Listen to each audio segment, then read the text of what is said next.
अस्सलाम वालेकुम to you all. This is Majid Maan जोकी and you are watching my YouTube channel. आज एक और इम्पोर्टेंट टॉपिक के साथ आपकी खिदमत में हाजिर हैं। आज का टॉपिक है the impact of nuclear weapons. Nuclear weapons का क्या इम्पैक्ट है ओवरऑल वर्ल्ड पे। न्यूक्लियर इम्पैक्ट न्यूक्लियर वेपन्स का जो इम्पैक्ट है वर्ल्ड पे वो आज हम डिस्कस करेंगे। Let's begin the topic. The number 1 impact is change in international power structure. जब से न्यूक्लियर वेपन्स का जमाना आया है तो इंटरनेशनल पावर स्ट्रक्चर में तब्दीली आई है। पूरा इंटरनेशनल पावर स्ट्रक्चर तब्दील हो चुका है। The international political world witnessed unprecedented shift in power structure as countries gradually started nuclearizing their security tactics. The process surged during the Cold War era. अच्छा जी, international political world जो थी उसने एक unprecedented shift observe की।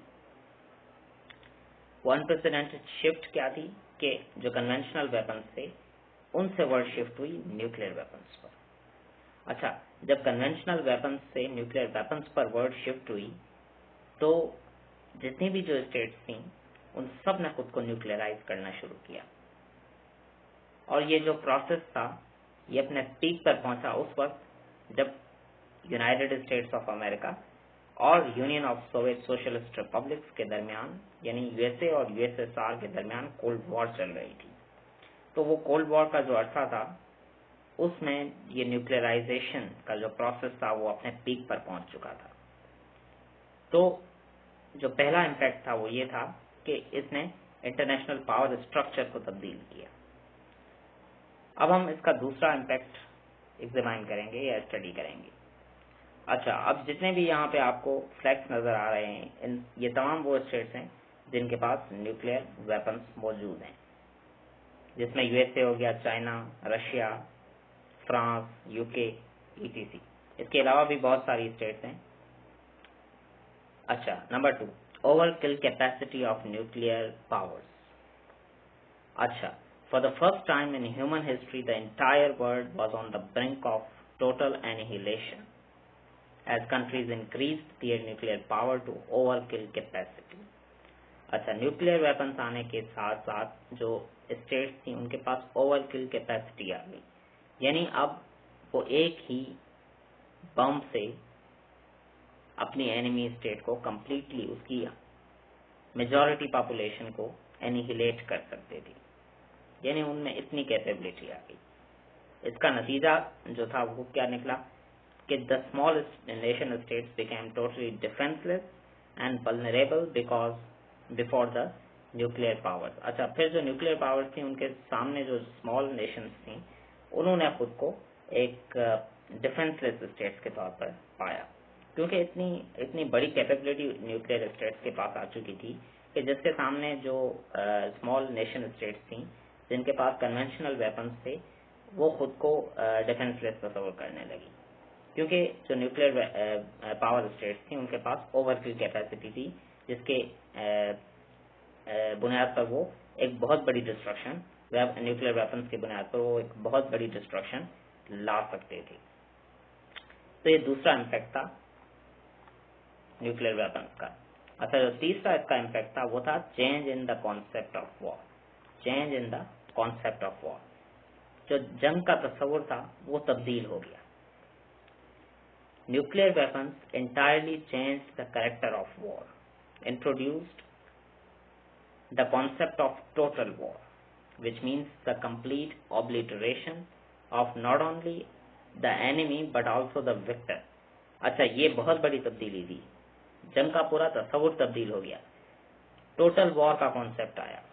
पहले जो वो conventional weapons के साथ जो वॉर्स थी वो लिमिटेड वॉर्स हुआ करती थी, लेकिन अब टोटल वॉर्स का जमाना आ गया। अब टोटल वॉर का जो मतलब था वो ये था कि ना सिर्फ एनिमी स्टेट तबाह होगी बल्कि इसमें वो स्टेट भी तबाह हो सकती है जो न्यूक्लियर वेपन यूज करेगी, जो खुद को विक्टर कहेगी। बेसिकली वो विक्टर नहीं होगी, बिकॉज टोटल वॉर एक ऐसी वॉर होती है जिसमें किसी की भी फतह नहीं होती। इसमें कोई विक्टर नहीं होता और कोई भी डिफीट नहीं करता। इसमें जो शिकस्त होती है वो इंसानियत की शिकस्त होती है। The change encouraged the demeaning of international laws of war. अच्छा, इंटरनेशनल लॉज ऑफ वॉर जो थे वो खत्म होना शुरू हो गए, उनकी अहमियत कम हो गई, क्योंकि लॉज ऑफ वॉर किस तरह हो सकते हैं एक न्यूक्लियर एनवायरनमेंट में। न्यूक्लियर एनवायरनमेंट में लॉज ऑफ वॉर कभी भी फॉलो नहीं हो सकती, बिकॉज न्यूक्लियर वेपन्स इतने खतरनाक वेपन्स हैं कि जिनके सामने जंग के कानून, इंटरनेशनल लॉ के जो कानून हैं वो कोई अहमियत नहीं रखते। Highly advanced warfare and MAD doctrine. अच्छा, MAD डॉक्ट्रिन, तो इसका जो नतीजा था वो ये था कि एक हाईली एडवांस्ड वॉरफेयर शुरू हुआ और MAD डॉक्ट्रिन का तस्वुर आया, यानी म्यूचुअल एश्योर्ड डिस्ट्रक्शन। इसके मुताबिक जो न्यूक्लियर वेपन स्टेट्स थी उनके दरमियान जंग में कोई भी फातेह नहीं था, यानी दोनों साइड की तबाही थी। म्यूचुअल एश्योर्ड डिस्ट्रक्शन, यानी दोनों तरफ से ये यकीन था कि दोनों तरफ से तबाही होगी, बिकॉज जब न्यूक्लियर वेपन्स चलते हैं तो एक बहुत बड़ी डिस्ट्रक्शन होती है। तो ये दूसरा इसका इम्पैक्ट था कि it change the concept of war. तीसरा जो इम्पैक्ट था वो ये है कि nuclear trends, new trends in international power, new trends in international power, the elements of national power in pre nuclear age, geography, population, natural resources, industrial capacity were overshadowed by nuclear technology, energy and nuclear weapons, which became modern determinants of national power. But this power is near impracticable. अच्छा, अब नए जो trends थे वो international power में आए, वो national power में आए। नए ट्रेंड्स क्या थे? अच्छा, पहले जो स्टेट थी उसका पावर, उसकी ज्योग्राफी हुआ करती थी, उसके नेचुरल रिसोर्सेज हुआ करते थे, उसकी एजुकेशन हुआ करती थी, उसकी टेक्नोलॉजी हुआ करती थी। लेकिन अब पूरा ट्रेंड तब्दील हो गया नेशनल पावर का। अब नए ट्रेंड्स आ गए। नया ट्रेंड क्या था? वो था न्यूक्लियर वेपन्स का। यानी अब जिस स्टेट के पास न्यूक्लियर वेपन्स ज्यादा होंगे वही पावरफुल स्टेट तस्वर की जाएगी। तो ये नया ट्रेंड था नेशनल पावर का कि अब ज्योग्राफी की भी कोई इम्पोर्टेंस नहीं थी। अब अरब स्टेट्स को देख लें, although they have good natural resources, उनके पास ऑयल है एक बहुत बड़ी तादाद में, बहुत बड़ी मिकदार में, लेकिन उसके बावजूद उन्हें पावरफुल स्टेट्स नहीं कहा जाता, just because of the fact कि उनके पास न्यूक्लियर पावर नहीं है। और आप पाकिस्तान की मिसाल ले लें, ऑल्दो पाकिस्तान इकोनॉमिकली एक वीक स्टेट है, लेकिन इसके बावजूद पाकिस्तान की अहमियत बहुत ज्यादा है इंटरनेशनल पॉलिटिक्स में, just because of the fact that Pakistan possess nuclear weapons. अच्छा, number 4, decline in maintaining balance of power. अच्छा, अब न्यूक्लियर वेपन्स आने के बाद बैलेंस ऑफ पावर को मेंटेन करना डिफिकल्ट हो गया। Unlike pre nuclear age when the powerful states maintained a balance of power by striking emerging power that posed threat to the latter's influence, it has become difficult for the superpower to further the same order in the nuclear age. अच्छा, अब balance of power maintain करना difficult हो गया, because पहले जो था वो पहले जो स्टेट्स थी वो आपस में अलायंसेस बनाती थी और उन अलायंसेस के बेसिस पर एक पावर का जो बैलेंस था वो मेंटेन रहता था। लेकिन न्यूक्लियर वेपन्स आने के बाद ये बहुत डिफिकल्ट हो गया स्टेट्स के लिए कि वो बैलेंस ऑफ पावर को मेंटेन करें। तो ये भी एक बहुत बड़ा इम्पैक्ट था न्यूक्लियर वेपन्स का। अच्छा जी, balance of terror. Balance of terror, इसका क्या मतलब है? Balance of terror, nuclear weapons have maintained a balance of terror in international relations due to which states avoid engaging in a full scale war, deterring the way of total war. A negative peace has prevailed. अच्छा, अब एक negative piece prevail करता है, वो एक ऐसा piece है जो जिसकी बुनियाद खौफ है, फियर जिसकी बुनियाद है। अब स्टेट्स एक दूसरे से डरती हैं। अब स्टेट्स न्यूक्लियर वेपन्स के होने के बाद अब एक दूसरे से इसलिए फुल स्केल वॉर में नहीं उलझती कि टोटल वॉर ना हो जाए। यानी अब स्टेट्स न्यूक्लियर वेपन्स आने के बाद एक दूसरे से इसलिए जंग नहीं करती कि उन्हें खौफ होता है कि इसका नतीजा टोटल वॉर होगी, और टोटल वॉर एक न्यूक्लियर वॉर होती है जिसमें कोई विक्टर नहीं होता और कोई भी शिकस्त खोरदा नहीं होता। तो एक नेगेटिव पीस जो है वो अभी प्रिवेल करता है वर्ल्ड में, बैलेंस ऑफ टेरर जिसे हम कहते हैं, यानी खौफ का अमन, एक ऐसा अमन जिसमें पीस जो है वो फियर के बेसिस पर मेंटेन है।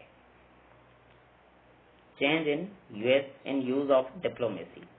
अच्छा, अब डिप्लोमेसी के भी तरीकेकार जो है वो तब्दील हो गए। Threat of war is no more effective in securing the objective of foreign policy through diplomacy, as it is a well known fact for many that any small agitation could lead to nuclear war. अब diplomacy का तरीकेकार तब्दील हो गया। पहले जंग की threat दी जाती थी और उस थ्रेट के बेस पर स्टेट्स को जो है वो मातहत किया जाता था, स्टेट्स से अपने काम लिए जाते थे। लेकिन अब जंग की थ्रेट नहीं दी जाती यूजुअली देखा जाए तो, बिकॉज इसका जो नतीजा होता है वो बहुत ही खतरनाक हो सकता है। एक फुल टोटल वॉर, एक न्यूक्लियर वॉर लग सकती है। तो यही वजह है कि कभी भी आप देख सकते हैं कि US, United states of America, north Korea को कभी भी जो है वो जंग की धमकी नहीं देता, हमेशा अमन की बात करता है। तो इसकी सबसे बड़ी वजह यह है कि यूनाइटेड स्टेट्स को यह खौफ है कि एक न्यूक्लियर वॉर न छिड़ जाए, एक टोटल वॉर न छिड़ जाए। तो ये भी एक बहुत बड़ा इम्पैक्ट है कि it has change the use of diplomacy और द मेथड ऑफ डिप्लोमेसी। अच्छा, डिसआर्मामेंट। फिर ये हुआ कि न्यूक्लियर वेपन्स आने के बाद दुनिया ने डिसआर्मामेंट की तरफ सोचना शुरू किया कि how to disarm the world, how to disarm the nations. The perennial insecurity and fear caused by nuclear weapons has prompted human race to work for disarmament and impede arms race between states, but due to the complexity of such process, the task seems insurmountable. Disarmament की तरफ लोगों ने, इंसान ने सोचना शुरू किया, क्योंकि जो खौफ था न्यूक्लियर वेपन्स का, इंसान उससे निकलना चाहता था। लेकिन इस सूरत हाल में जब अभी भी स्टेट्स जो है वो न्यूक्लियर वेपन्स की तरफ जा रही हैं, न्यूक्लियर कैपेबिलिटी को डेवलप कर रही हैं, तो इस सूरत हाल में ये टास्क एक इनसरमाउंटेबल टास्क लगता है, एक अनअचीवेबल टास्क लगता है।